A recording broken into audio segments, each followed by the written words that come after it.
Captain Ben Hayes stood on the bridge of the Wanderer and watched the stars. Behind him, his crew worked in silence. Everyone knew what today meant. After 200 years of friendship with the Galactic Council, humanity was leaving. Not with war, not with anger, just leaving. "Final checks complete, Captain," said Dr. Amy Chen from her station. She was the ship's science officer and had worked with alien species for 15 years. Now she was helping to pack up and go home. Her voice was calm, but Ben could hear the sadness in it. Ben nodded. "Thank you, Amy. Status on the other ships?" "All human vessels are ready to depart. Admiral Grant reports the fleet is standing by for your signal." Amy paused. "Ben, do you think they'll change their minds?" Ben looked at the massive space station outside the window. The council headquarters gleamed in the light of a nearby star. Inside that station, representatives from dozens of alien species had just voted. The result was clear. Humans were not welcome anymore. "No," Ben said quietly. "They've made their choice." Hours earlier, Ambassador Daniel Cross had stood before the council chamber. He was young for an ambassador, only 35, but he was smart and believed in peace. He had prepared his speech for weeks. "Honored members of the council," Daniel began, "I ask you to reconsider this vote. Humanity has been a loyal member of this council for 2 centuries. We have shared our technology. We have helped build stations and colonies. We have fought beside you against common threats. Why are you doing this now?" Councillor Vectar of the Zenthari Empire stood up. He was tall, with gray skin and sharp features. His species had been in space for thousands of years. They thought humans were children playing at civilization. "Ambassador Cross," Vectar said with a cold smile, "your species has been tolerated because we believed you would learn your place. Instead, you spread too fast. You build colonies without permission. You make changes to systems we have perfected over millennia. You are too emotional, too unpredictable. The council has voted. The sanctions will stand." Daniel felt his heart sink. The sanctions were impossible to live with. They would force humans to abandon their colonies, their trade routes, their homes. It was exile in everything but name. "Then you leave us no choice," Daniel said. "Humanity will withdraw from council space. But remember this day, Counselor. You will regret it." The chamber filled with laughter.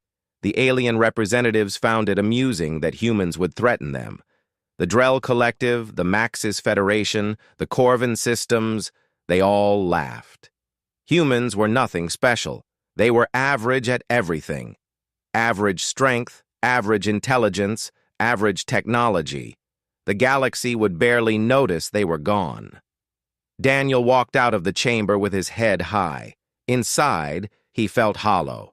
Now, aboard the Wanderer, Ben received the final signal from Admiral Lisa Grant.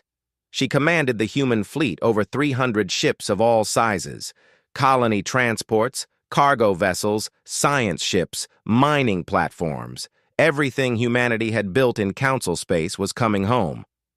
"Captain Hayes," Lisa's face appeared on the screen. She looked tired. "All ships report ready.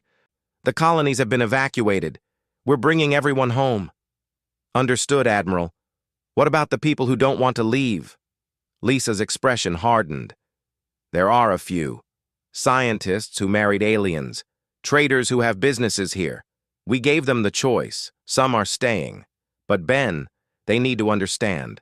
The council won't protect them anymore." Ben understood. Those humans would be on their own. It was a hard choice, but it was theirs to make. "Begin the withdrawal," Ben ordered. "All ships, execute Protocol Exodus." Across council space, human ships started their engines. They left orbit around alien worlds. They disconnected from space stations. They powered down facilities and locked up research labs. And then they flew away toward human space, beyond the borders of the council. What the council didn't see was what the humans took with them. In the cargo holds of those ships were computers containing maintenance logs, engineering manuals, medical databases, software patches, calibration procedures, all the small things that humans had created and fixed and improved over 200 years. Karen Mitchell, a human engineer, stood in her empty office on Station Prime. She had worked here for 20 years, keeping the life support systems running. She looked at her desk one last time, then uploaded her final log entry. "This is Chief Engineer Mitchell. Final entry. All maintenance schedules are in the system. All repair procedures are documented, but I don't think anyone will read them. The other species think this equipment just works by itself. They don't know that I've been fixing problems every single day. They'll learn. Log end." She picked up her bag and walked out. The door locked behind her. Across the galaxy, similar scenes played out. Jake Palmer left his position maintaining the asteroid mining computers. Lisa Wong shut down the medical calibration lab she had run for a decade. David Kim closed his agricultural research center. Every human in every role packed up and left. The council watched the human ships depart. Counselor Vector stood at a window and smiled. "Good riddance," he said. "Now we can get back to proper civilization." His aide, a younger Zenthari named Kel, looked uncertain. "Counselor, I've been reviewing the reports. Humans held a lot of maintenance positions. Should we be concerned?" Vector waved his hand dismissively. "Maintenance? Any species can do maintenance. The humans were useful for simple tasks. Nothing more. We gave them those jobs because we felt sorry for them. Now we'll simply assign them to others." But as the last human ship jumped to hyperspace and disappeared, something changed in council space. It was subtle at first. A small error in a medical machine. A minor fluctuation in a power grid. A warning light that no one had seen before. The humans had departed quietly, and in their silence, they had taken something the council didn't yet understand it needed. Time would tell the cost of that lesson. Time and the slow collapse of everything humans had been holding together. Captain Ben Hayes took one last look at council space before the Wanderer made its jump. "Goodbye," he whispered. Then he gave the order, and humanity went home. 3 months passed. Council space seemed peaceful and normal. The alien species barely noticed the humans were gone. Life continued as it always had, or so they thought. Dr. Talon Moore was a Drell physician, and he was starting to worry. The Drell were known for their careful nature and attention to detail. Talon had worked at Central Medical on Station Prime for 40 years. He knew every machine, every procedure. But lately, things were going wrong. "Nurse, check the scanner again," Talon said, looking at the display. The medical scanner showed impossible readings. His patient, a young Maxis child with a broken arm, appeared to have 3 hearts according to the machine. Maxis only had 1 heart. "I've reset it twice, doctor," the nurse replied. "It keeps giving bad readings." Talon frowned. He remembered Karen Mitchell, the human engineer who used to maintain these machines. She would come by every week, checking things, making adjustments. He had barely spoken to her, thinking her job was simple and unimportant. Now he wondered if he should have paid more attention. "Use the backup scanner," Talon ordered, "and file a maintenance request." But the maintenance request went nowhere. The station's maintenance department was overwhelmed. Without the human engineers, they were discovering problems everywhere. And they didn't know how to fix them. Across the council chambers, Counselor Vector was having a very bad day. His assistant, Kel, stood before his desk with a data pad full of reports. All of them were complaints. "The mining operations in Sector 7 are at 40% efficiency," Kel read. "The automated systems keep shutting down. The Corvin mining guilds are demanding answers." Vector rubbed his temples. "Fine. What else?" "The universal translators are malfunctioning. Yesterday, Ambassador Prill accidentally declared war on the Maxis Federation because his translator changed greetings to "We will destroy you." It took 6 hours to sort out. That's unfortunate, but fixable, surely. Kell looked uncomfortable. Counselor, there's more. Life support fluctuations on 14 stations, communication delays on major trade routes, navigation errors causing shipping delays, and the medical facilities, they're reporting equipment failures across 30 worlds. Vectar stood up angrily. How is this possible? These systems have worked perfectly for decades. Yes, Counselor. They worked perfectly because humans were maintaining them. The words hung in the air. Vectar wanted to argue, but he couldn't. Slowly, the truth was becoming clear. Humans hadn't just been members of the Council.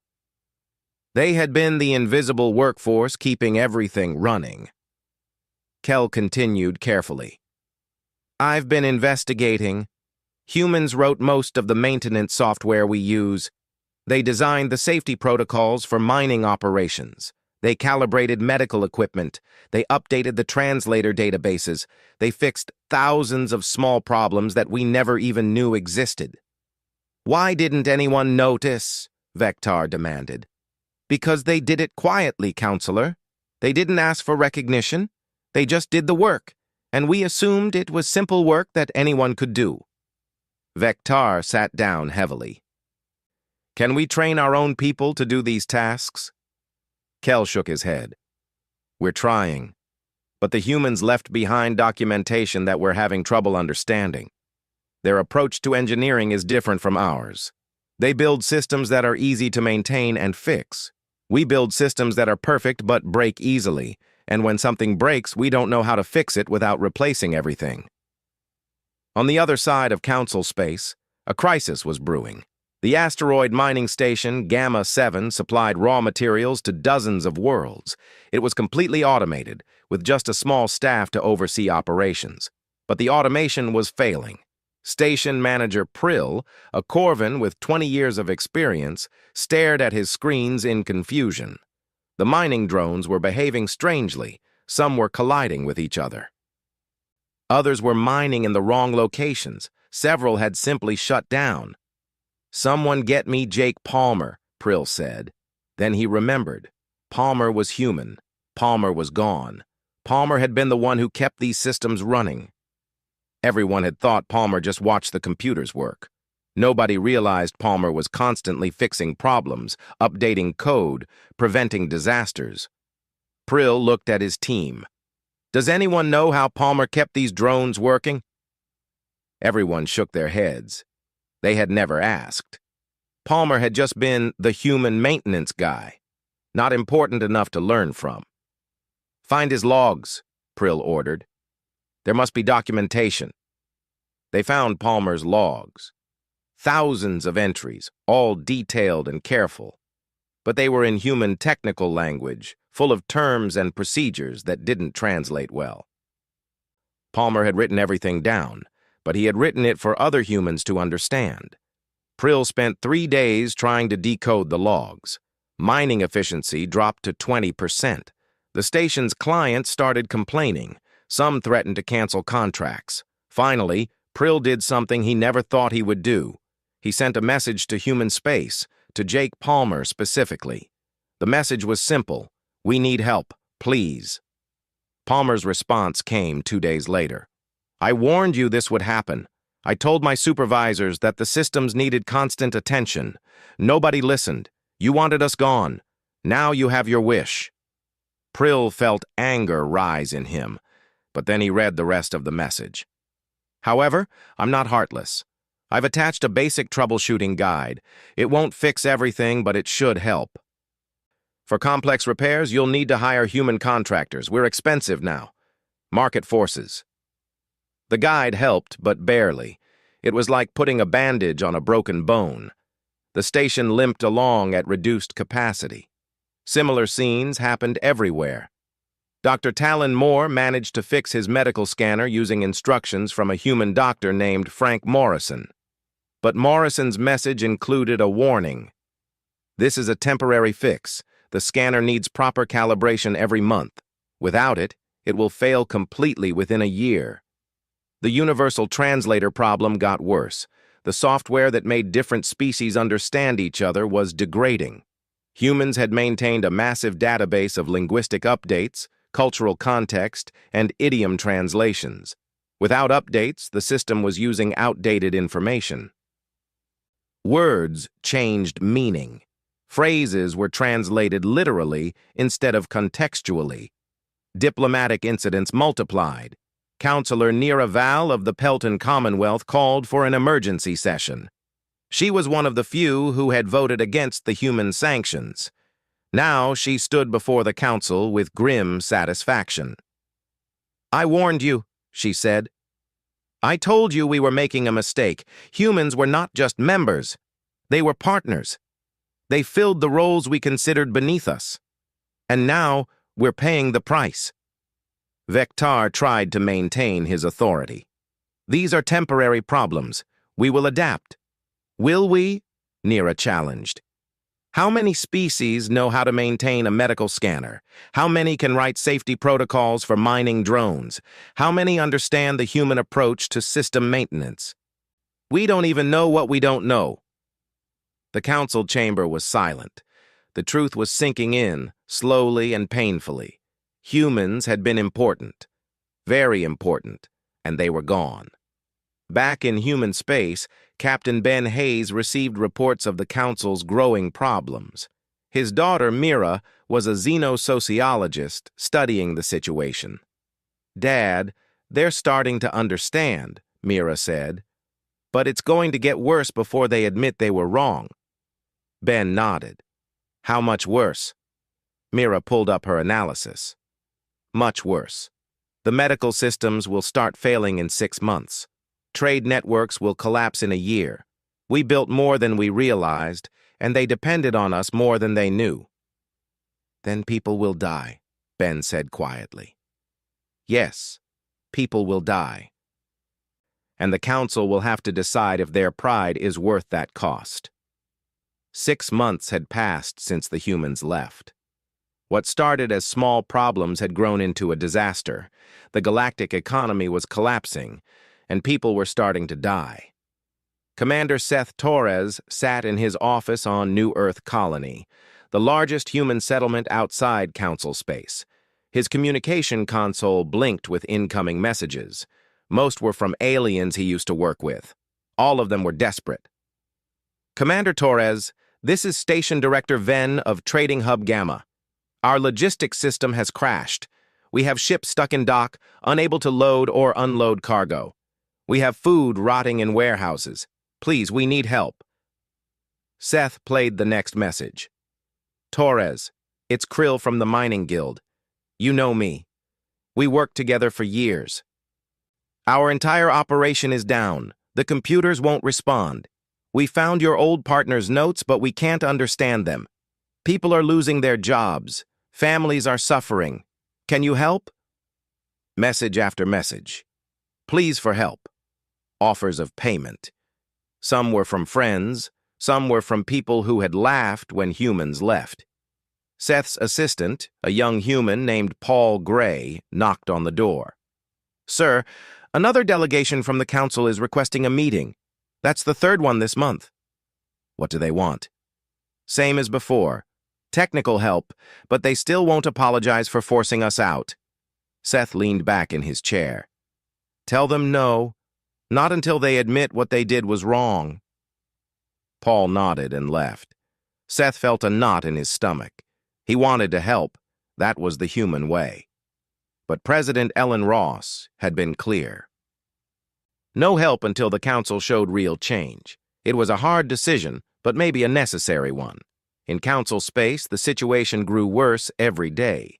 The hyperspace beacon network, which guided ships through the galaxy, was failing. Humans had designed 80% of the software that kept the beacons synchronized.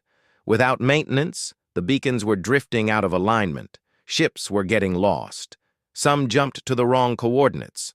Others were stranded when beacons failed completely.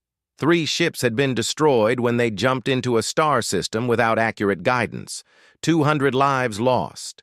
The trade network was in chaos. Goods weren't reaching their destinations. Planets that depended on imported food were facing shortages. Medicines weren't arriving at hospitals. The economy, which had run smoothly for centuries, was grinding to a halt. On the Zenthari homeworld, Councillor Vectar faced angry crowds. His people were suffering, and they blamed him. The power grid had suffered multiple failures. Water treatment plants were shutting down. The Zenthari, who prided themselves on their advanced civilization, were struggling with basic utilities. Vectar's aide, Kel, brought more bad news. "Counselor, our military has reported a serious problem. The weapon systems are degrading. We've discovered that human engineers had been secretly fixing design flaws in our ships for years. Without them, the systems are failing." "What?" Vectar was shocked. "Why would humans fix our weapons? We could have used them against them." "Because we asked them to, Counselor. We hired human contractors to maintain our fleet. We never asked what they were doing. We just expected everything to work, and they made it work, even when our own designs were flawed." Vectar felt shame for the first time. The humans had helped even when it didn't benefit them. They had fixed problems without demanding credit, and his people had thrown them out like garbage. "How bad is it?" "Bad, Counselor. Yesterday, a patrol ship near the border accidentally fired on a Torvan vessel because the targeting system malfunctioned. The Torvan are threatening war. We're trying to explain it was an accident, but they don't believe us." Vectar closed his eyes. Everything was falling apart. The worst disaster came on Drell Prime. Dr. Talon Moore was working late when the alert came through. A plague had broken out on the farming colony of Drell Minor. It was a virus that had been eliminated decades ago, but somehow it had returned. Hundreds were sick. Without treatment, thousands would die. Talon accessed the medical database, searching for the vaccine formula. He found it quickly. The vaccine had been developed by a human scientist named Laura Stevens. But when he tried to access the manufacturing procedure, the file was corrupted. No, Talon whispered, trying other databases. Every copy of the procedure was corrupted or incomplete. The backups had failed, and Laura Stevens, the only person who knew how to make the vaccine, was long gone. Talon sent an emergency message to human space, to Laura Stevens directly if she would receive it. "Dr. Stevens, this is Dr. Talon Moore. We have a plague outbreak on Drell Minor. We need your vaccine. Children are dying. Please help us." The response came 12 hours later. Laura's message was cold. "Dr. Moore, I remember Drell Prime. Your government voted to sanction humanity. Your representative said we were not advanced enough to contribute meaningful science. Now you need my science. How interesting." Talon felt his hope die, but then he read further. "However, I became a doctor to save lives, not to watch people die. I'm sending the manufacturing procedure. Follow it exactly. And Dr. Moore, remember this moment.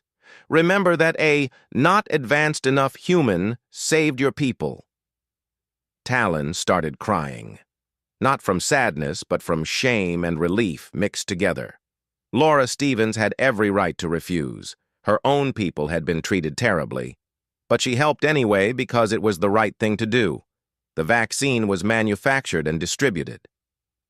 The plague was stopped, but 300 people died before the vaccine reached everyone. 300 deaths that would not have happened if humans had still been there. President Ellen Ross called an emergency meeting of the Human Coalition. Leaders from every human colony and settlement joined the video conference. The question was simple but difficult. Should humanity help the council? "They threw us out," said Governor Tim Walsh of Mars Colony. "They laughed at us. They called us primitive. Why should we save them?" "Because people are dying," said Commander Torres. "Not just the politicians who voted against us. Ordinary people, children, innocents who had nothing to do with the sanctions." Admiral Lisa Grant spoke up. I agree with Torres, but we can't just go back to being taken for granted. If we help, it has to be on our terms. They need to understand our value. The debate went on for hours. Some wanted to let the council suffer. Others wanted to help immediately. Finally, President Ross made a decision. We will offer limited humanitarian aid, she said. We'll help with the most critical problems, life support systems, medical emergencies, food distribution, but nothing else until the council meets our demands. They must issue a formal apology. They must release any humans being held in council space. And they must recognize us as equal partners, not subordinates. The vote passed narrowly. Humanity would help, but not without conditions. Seth Torres received his orders the next day. He was to lead a team to the refugee station everyone was talking about, Station Haven, home to 40,000 civilians from multiple species. Life support was failing, and they had less than a week to live. The station had been managed by human volunteers during the cooperation years. When humans left, new managers took over, but they didn't understand the systems. Small problems became big ones. Now the station was dying, and everyone on it would die too unless someone helped. Seth assembled his team, engineers, technicians, life support specialists, all volunteers, all knowing they were flying into council space where they might not be welcome. Captain Ben Hayes personally volunteered to fly them. The Wanderer, which had carried the last humans out of council space, would now carry the first humans back in. Are you sure about this, Ben? Amy Chen asked him. Ben looked at the star charts. Amy, those 40,000 people didn't vote to sanction us. They're just trying to live their lives. If we can save them, we have to try. That's what being human means. The Wanderer jumped to hyperspace, carrying a team of humans back into a galaxy that had rejected them. Seth Torres looked out at the stars and wondered what they would find. Would the council accept their help? Or would pride stand in the way even as people died? He didn't know, but he knew one thing for certain. The council was learning a hard lesson about the cost of taking people for granted. And that lesson was paid in lives, infrastructure, and the slow collapse of everything they thought they had built themselves. The Wanderer dropped out of hyperspace near Station Haven. What Captain Ben Hayes saw made his heart sink. The station was dark except for a few emergency lights. Debris floated around it. The hull had visible damage. This place was dying. Life support at 18%, Amy Chen reported from her station. Ben, they have maybe 3 days left, 4 if they're lucky. Commander Seth Torres stood behind Ben, looking at the station through the window. 40,000 people. How did it get this bad? Neglect, Amy said. The new managers didn't maintain the systems. Small failures cascaded into big ones. By the time they realized how serious it was, they couldn't fix it themselves. Ben opened a communication channel. Station Haven, this is Captain Hayes of the human vessel Wanderer. We're here to help with your life support crisis. Please respond. Static filled the bridge, then a weak voice came through. Wanderer, this is Station Haven. Thank the stars you're here. We're losing people every day. The air is running out. Seth's team went to work immediately. They docked with the station and entered with their equipment. What they found was worse than expected. The life support systems were ancient, held together with temporary repairs. The human volunteers who used to manage the station had kept it running through skill and dedication. The new managers had no idea what they were doing. This is a mess, said Kate Wilson, the team's lead engineer. Look at this. Someone tried to fix the oxygen generator with duct tape, actual duct tape. This is complex machinery, not a broken chair. Seth organized his team. Kate, focus on the oxygen systems. Paul, work on the water recyclers. I'll handle the temperature controls. We have 3 days to make this station livable again. They worked without sleeping. Hour after hour, they fixed systems that should never have been allowed to fail. The station residents watched with gratitude and shame. Many of them had supported the human sanctions. Now humans were saving their lives. While Seth's team worked, another crisis was unfolding deeper in council space. Dr. Frank Morrison, a human physician, had been arrested. Frank had stayed behind when other humans left because he was treating patients in a hospital. He couldn't abandon sick people, even if it meant defying the Exodus order.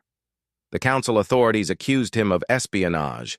They said he was stealing medical secrets. In reality, Frank was just doing his job, saving lives. But fear and paranoia had taken over. Anyone human was now seen as a potential threat. Frank sat in a small cell, wondering if he would ever see home again. He had committed no crime except being human and caring too much. News of Frank's imprisonment spread quickly. President Ellen Ross was furious. She sent a message directly to the council. Release Dr. Morrison immediately. He is a doctor, not a spy. If you do not release him within 48 hours, all humanitarian aid stops. Every human team will withdraw. Those 40,000 people on Station Haven, they'll die. And their blood will be on your hands. The ultimatum shocked the council. Councillor Vector called an emergency session. The chamber was tense. Everyone knew the situation was critical.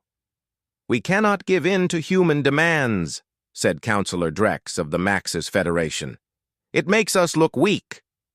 Councillor Nira Val stood up angrily. Weak! We are already weak. Our infrastructure is collapsing. Our people are dying. And you're worried about looking weak? We are weak. The humans held us together and we threw them away. Nira is right, said a new voice. It was Councillor Kess of the Torvan Unity, a species known for their honesty. I have reviewed the data. Humans maintained 70% of our critical systems. They did jobs we considered beneath us. We treated them like servants, but they were actually holding our civilization together. We were fools. Vector felt the weight of his mistakes crushing him. His homeworld was suffering. His people were angry. The military had almost started a war because of failing weapons systems, and now he had to choose between pride and survival. Release Dr. Morrison, Vector said quietly, and issue a formal apology to humanity. Counselor, are you sure? Drex asked. Yes, because Kess is right.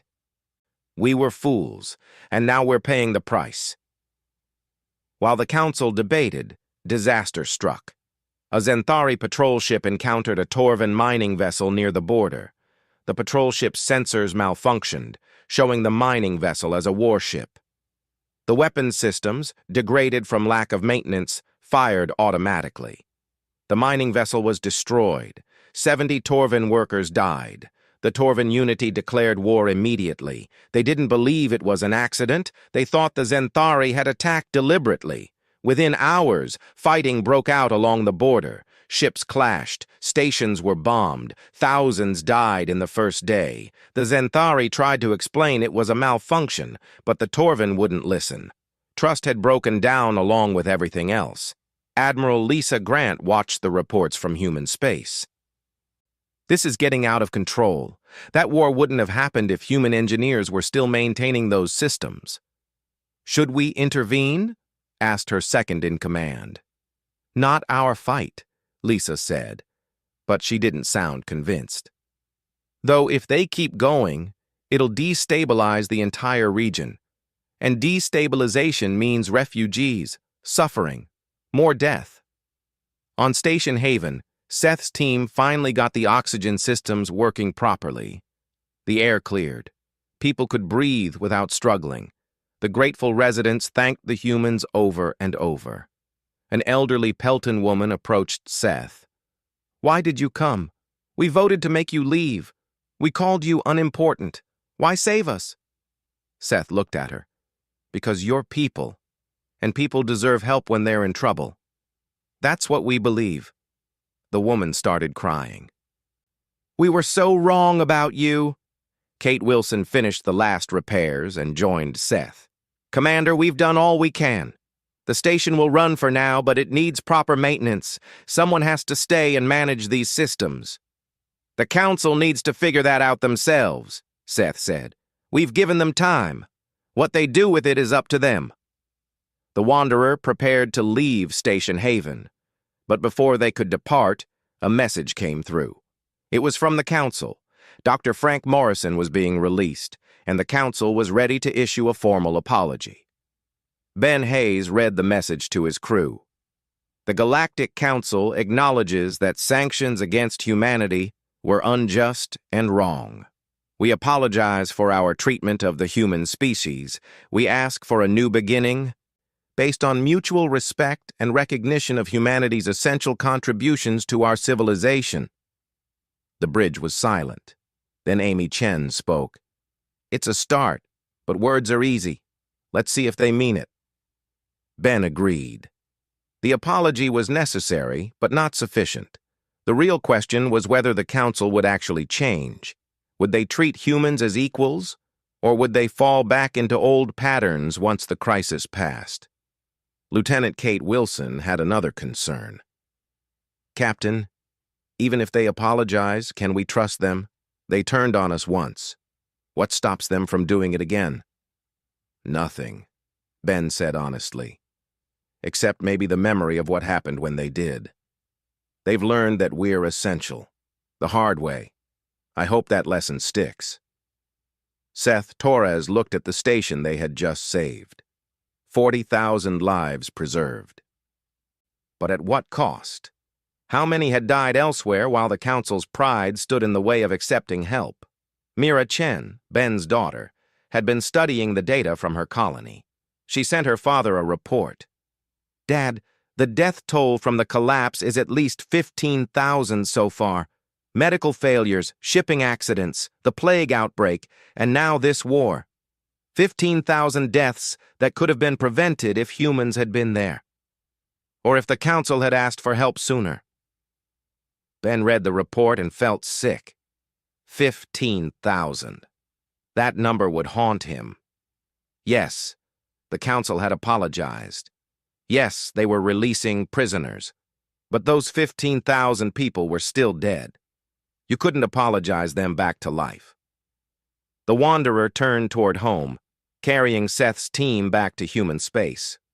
Behind them, Station Haven glowed with light, its life support working again. A small victory in a galaxy that was still falling apart. The war between the Zenthari and Torvin continued.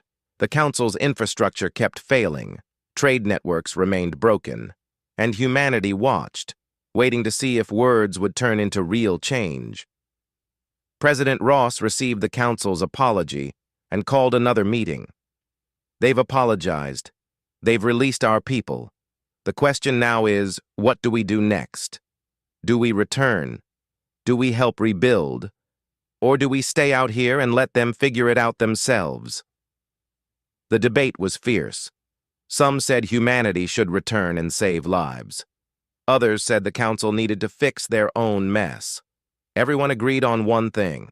If humans went back, it would be as partners, not as the invisible workforce they had been before. The galaxy had changed. Humanity had changed. And the relationship between them would never be the same. 1 year had passed since humanity left Council space.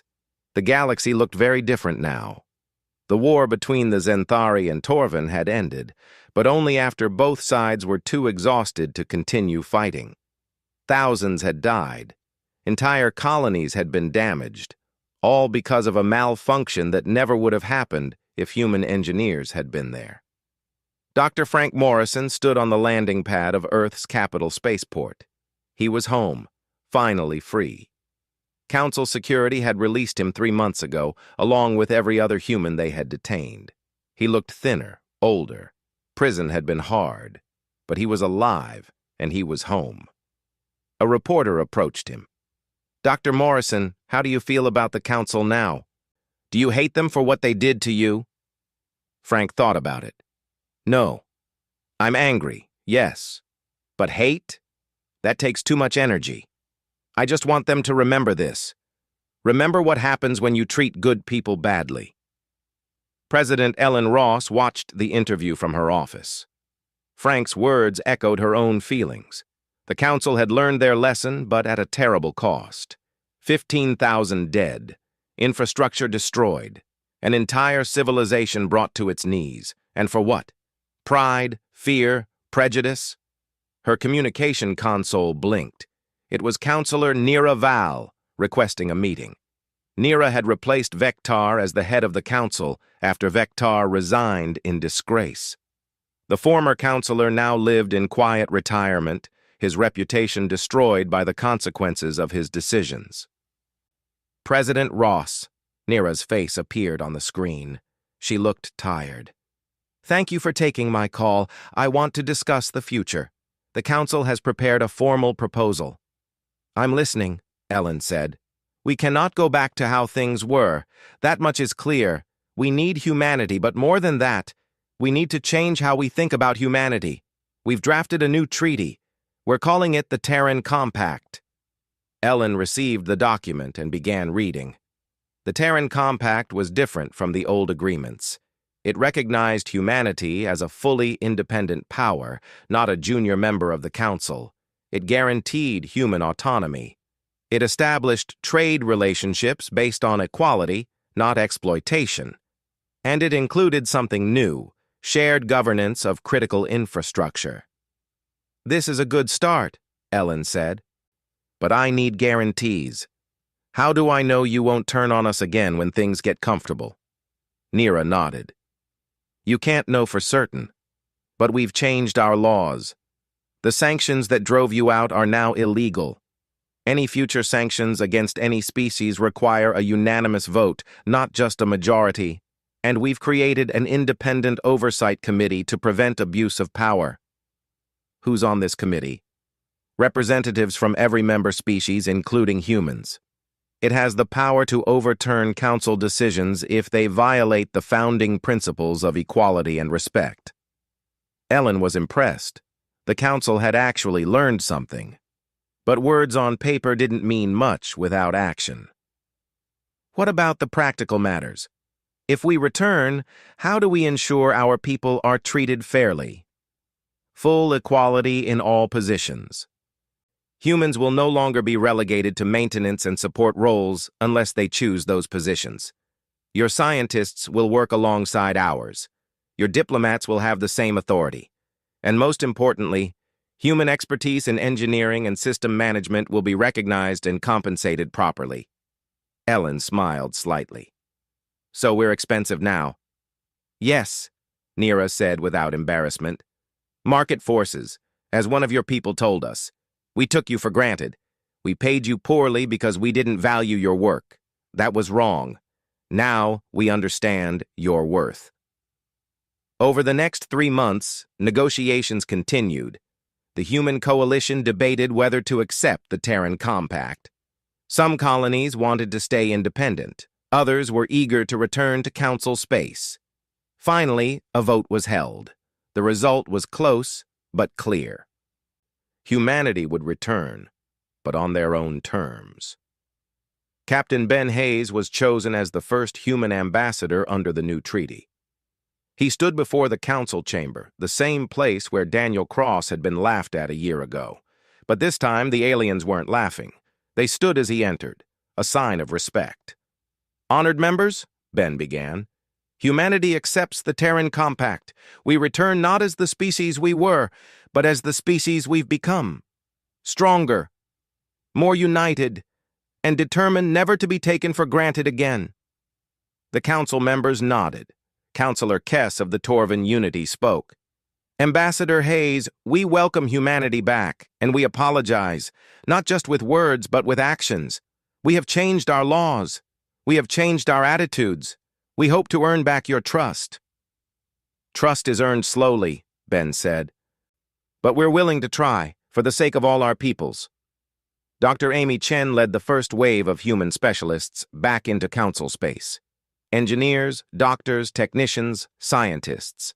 They came not as invisible workers, but as recognized experts. They were paid well. They were respected. and they trained alien colleagues to understand the systems humanity had built. Commander Seth Torres took a position managing the reconstruction of Station Haven. This time, he had a team of both humans and aliens working together. They learned from each other. The aliens learned human approaches to maintenance and problem-solving. The humans learned alien perspectives on design and innovation. Kate Wilson, the engineer who had helped save the station, worked alongside a Xanthari engineer named Vrel. At first, they disagreed on everything. Xanthari engineering was about perfection. Human engineering was about reliability. But slowly, they found common ground. "Your systems are easier to fix," Vrel admitted one day. "Our systems break less often, but when they break completely." "And your systems are more elegant," Kate replied. "We could learn from that. Maybe we can combine our approaches, elegant and reliable." They began collaborating on new designs. Other human-alien teams did the same across the galaxy. New innovations emerged from this cooperation. Better medical equipment, more efficient power systems, smarter navigation computers.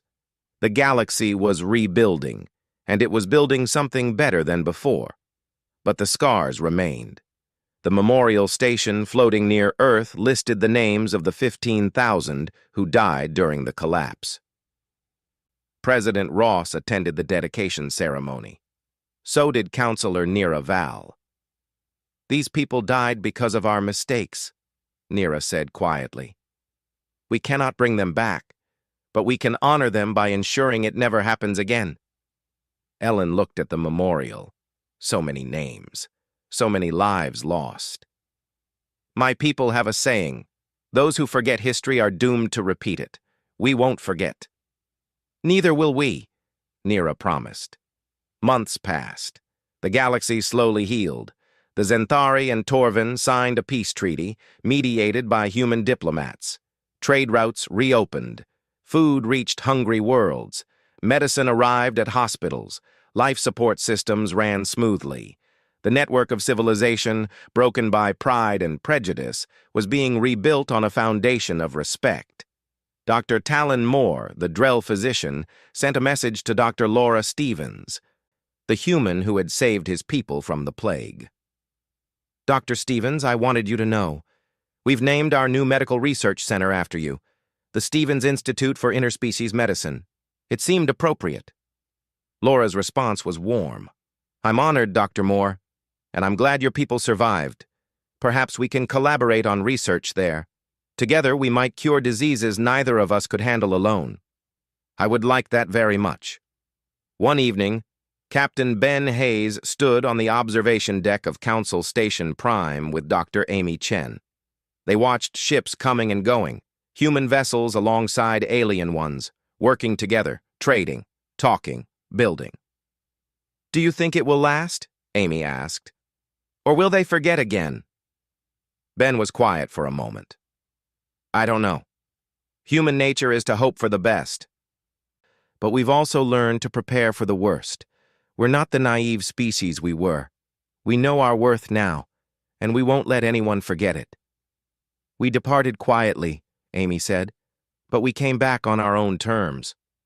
"Yes, and that makes all the difference." Below them, in the engineering section, Jake Palmer worked alongside a Corvin named Prill, the same Prill who managed the mining station that had failed when Jake left. They were friends now, bonded by shared work and mutual respect. "Jake, I'm sorry I never asked how you did your job," Prill said. "I just assumed it was simple." "It wasn't personal," Jake replied. "You just didn't know. Now you do." "Now I do," Prill agreed. "And I'm grateful you came back to teach me." Across the galaxy, similar conversations happened. Apologies given and accepted. Lessons learned. Relationships rebuilt. The Council had paid a terrible price for its pride. 15,000 lives. A collapsing civilization. A war that never should have happened. But from that price came something valuable. Understanding. Respect. A new way of seeing each other. Humans were no longer the invisible workforce. They were partners, essential partners, and everyone knew it. President Ellen Ross looked at the reports from Council Space. Human teams were working everywhere, but now they had support. Training programs had been established. The Council species were learning to maintain their own systems with human guidance. Eventually, they wouldn't need humans for everything. But they would always remember what happened when they took humans for granted. The Terran Compact had been signed. The galaxy was healing. And humanity had proven something important. They had proven their worth not through war or threats, but through competence, compassion, and the courage to walk away when necessary. Captain Ben Hayes sent a message back to Earth to be recorded in the historical archives. To future generations, remember this. We left quietly because we refused to beg for recognition. The Council paid the cost because they learned too late what we were worth. But in the end, we returned, not as servants, but as equals. May we never forget the price of being taken for granted, and may we never take others for granted in return. The galaxy turned. Ships flew between stars.